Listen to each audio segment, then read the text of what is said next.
Hi, it's Natalie with WTI, and if in your home there are rooms that feel really humid and sticky, definitely get your hands on these moisture bag absorbers from NATRUTH.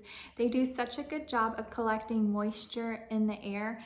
It basically acts as a dehumidifier, but at the same time, it lets out a smell of lavender and it leaves your rooms smelling really nice. I appreciate how you can visibly see the moisture being absorbed in the bottom part of the bag.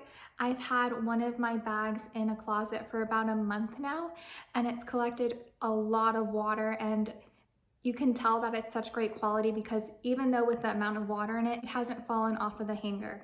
They're also really easy to use. They come in a bag. You can easily open the bag, attach the hanger on it, and you can put it in any room in your home. I like to put it in my closets.